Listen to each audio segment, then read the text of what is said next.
Hello friends, मैं Anil Singh best आप सभी का आपके यूट्यूब चैनल स्कूली बातें में स्वागत करता हूँ।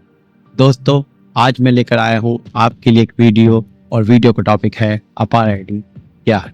आप समझ रहे होंगे ये सबसे ज़्यादा यूज़ होने वाला शब्द है, सबसे ज़्यादा परेशान करने वाला शब्द है, क्योंकि शिक्षकों को अचानक से एक बार फिर से अपार आईडी पर काम करना पड़। तो दोस्तों, मैं बताना चाहता हूँ अपार आईडी क्या है। अपार आईडी वास्तव में है बच्चे की शैक्षिक कुंडली।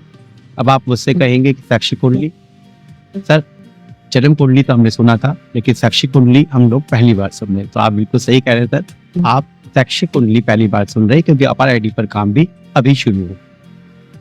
तो मैं आपको बताना चाहता हूँ कि शैक्षिक कुंडली बच्चे की शिक्षा का सारा लेखा जो, यानी कि बच्चा कब कितना पढ़ा, बच्चे ने कब कितना मार्क प्राप्त किए, बच्चे ने कब कौन से कॉलेज में एडमिशन लिया, किन किन एक्स्ट्रा करिकुलर एक्टिविटीज में भाग लिया, क्या क्या पोजीशन प्राप्त की, किस किस जॉब के उसने पेपर दिए, किस किस जॉब के लिए उसने इंटरव्यू दिए, इन सब का लेखा जोखा एक जगह इकट्ठा हो जाता है। यही बन जाती है बच्चे की शैक्षिक कुंडली, जिसे हम लोग अपार आईडी से जानते हैं। यानी बच्चे का एडमिशन बनते ही उसकी शैक्षिक कुंडली बननी शुरू हो जाती है।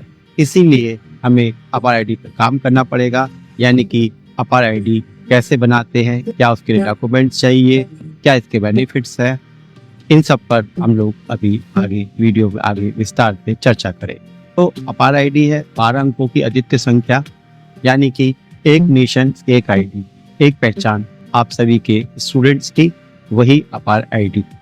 अपार आईडी की अगर हम लोग फुल फॉर्म पे जाए तो वैसे तो इनिशियल APAAR है, लेकिन इसकी फुल फॉर्म है A for automated, P for permanent, A for academic, A for account, R for registry. यानी कि automated permanent academic account registry. यानी कि अपार ID ABC academic bank of credits और डिजी लॉकर के साथ जुड़ी हुई होती है। अब आप कहेंगे ये ABC क्या है, तो मैं सर इसे शॉर्ट में बता दूं। जब जब बच्चा 5वीं में, 10वीं में, 12वीं में या अलग अलग कक्षाओं को पास करेगा तो उसके नंबर मिले। लेकिन मिनिस्ट्री ऑफ एजुकेशन ने ये प्रावधान किया है कि नंबरों की जगह अब क्रेडिट्स दिए जाएंगे। और जब क्रेडिट्स दिए जाएंगे तो ये क्रेडिट्स ही आगे इकट्ठे होंगे, और उस जगह जहाँ इकट्ठे होंगे वो कहलाएगा academic bank of credits. Marksheets के क्रेडिट्स जो है वो इसी में ही सेव है।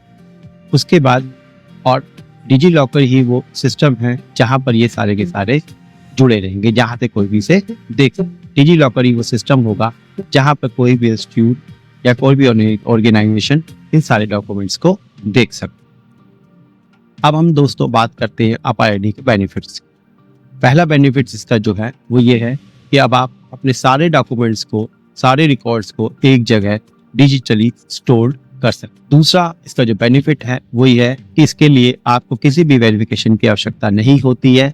यानी कि ये इसके अंदर कोई भी फेक डॉक्यूमेंट सेव नहीं हो सकता, तो वेरिफिकेशन प्रोसेस बहुत ही आसान है। तीसरा बेनिफिट जो सबसे महत्वपूर्ण भी है कि अब आपको अपने एकेडमिक रिकॉर्ड्स को, मार्कशीट्स को, सर्टिफिकेट्स को चोरी होने का कोई डर नहीं है, क्योंकि इसे ना तो कोई चुरा सकता है, ना ही कोई इसे छीन सकता है, क्योंकि ये फिजिकली मौजूद ही नहीं है।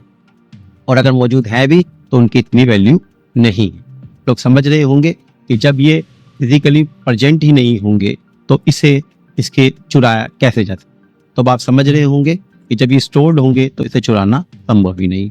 अगले बेनिफिट की बात करें तो एक इंस्टीट्यूट से दूसरे इंस्टीट्यूट में जाने पर ये सारे क्रेडिट्स दूसरे इंस्टीट्यूट में ट्रांसफर। अगर हम लोग नंबर 5 बेनिफिट की बात करें, इससे स्कॉलरशिप प्रोसेस जो है वो बहुत आसान हो जाएगी। यानी कि स्कॉलरशिप प्रोसेस के लिए जो भी आपको डॉक्यूमेंट जमा करने होते थे, वो डॉक्यूमेंट्स को अब आपको जरूरत नहीं होगी, वो वहीं से ही अपने आप ही ट्रांसफर हो जाएगी। फ्रेंड्स की बात करें तो किसी भी जॉब या इंटरव्यू के लिए एप्लीकेशन प्रोसेस बहुत ही आसान हो जाएगी। तो यहाँ तक हम लोगों ने जाने अपार आईडी के बेनिफिट्स क्या है। तो दोस्तों, अब हम लोग आगे बढ़े। तो अब हम लोग बात करते हैं कि किस किस डॉक्यूमेंट की जरूरत पड़ेगी। सबसे पहले हमें चाहिए अभिभावकों द्वारा दिया जाने वाला सहमति पत्र। यानी कि अगर बच्चा नाबालिग है, 18 साल से कम उम्र का है, तो अपार आईडी की बनने की रजामंदी, सहमति अभिभावकों द्वारा दी जाएगी, और उसका फॉर्मेट मैं आपको लिंक दे रहा हूँ कि किस टाइप का वो फॉर्मेट है, तो मैंने अपना लिंक में डाल दिया है, वहाँ से आप सहमति पत्र को देख सकते। दूसरा हमें चाहिए बच्चे का पैन नंबर। पैन नंबर मतलब परमानेंट एजुकेशन नंबर, या जिसे आप स्टूडेंट आईडी भी कहते हैं। ये पैन नंबर स्टूडेंट का यूडाइस पोर्टल से प्राप्त किया जाता है। नंबर 3, हमें जो मुख्य रूप से विशेष देखने वाली बात है कि बच्चे का आधार कार्ड और यूडाइस पोर्टल पे नाम सेम होना चाहिए। किसी भी स्थिति में अगर ये अलग हुआ तो बच्चे की अपार आईडी जनरेट नहीं हो पाए। और नंबर 4 जो हमें आवश्यकता है वो माता पिता में से किसी का मोबाइल नंबर, क्योंकि जब हम अपार आईडी बनाते हैं तो हमें एक डिजी लॉकर अकाउंट बनाना होता है, जिसके लिए हमें एक ओटीपी की आवश्यकता पड़ती है। तो बच्चे के माँ बाप में से किसी भी एक का मोबाइल नंबर हमारे पास प्राप्त होगा तो हम ओटीपी द्वारा उस ओटीपी की मदद से डिजी लॉकर अकाउंट बना सकते हैं। दोस्तों, अब आपने देखा कि किन किन डॉक्यूमेंट्स की हमें अपार आईडी बनाने में आवश्यकता होती है। तो दोस्तों, अब हम लोग देखेंगे अपार आईडी बनाने के लिए किस प्रोसेस से हमें गुजरना पड़ेगा। सबसे पहले बच्चे का सहमति पत्र अभिभावकों द्वारा दिया जाएगा। उसके बाद विद्यालय अपने स्तर से यूडाइस पोर्टल से पैन नंबर की मदद से अपार आईडी बनाने का प्रोसेस शुरू कर देंगे। हम लोगों ने डॉक्यूमेंट्स में बता दिया था कि अपार आईडी के लिए बच्चे का आधार कार्ड और बच्चे का यूडाइस पोर्टल में नाम सेम होना चाहिए। तो उसी सेम होने पर प्रोसेस आगे बढ़ेगी। स्टूडेंट का एक डिजी लॉकर अकाउंट भी तैयार होगा, जिसमें कि ये अपार आईडी वर्चुअली रूप से देखी भी जाती है। साथ इस प्रकार हम देखा कि अपार आईडी के बेनिफिट्स क्या हैं, किन डॉक्यूमेंट्स की आवश्यकता होती है, किस तरीके से इसका प्रोसेस शुरू हो।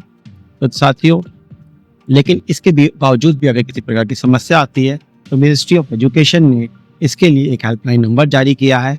इस हेल्पलाइन नंबर और वेबसाइट की मदद से आप अपनी समस्याओं का समाधान कर सकते हैं।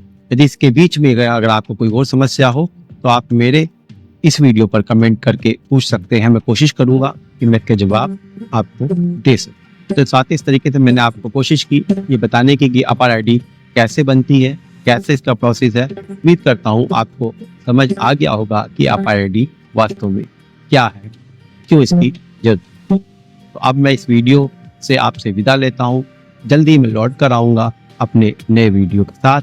तब तक के लिए धन्यवाद, बहुत बहुत धन्यवाद।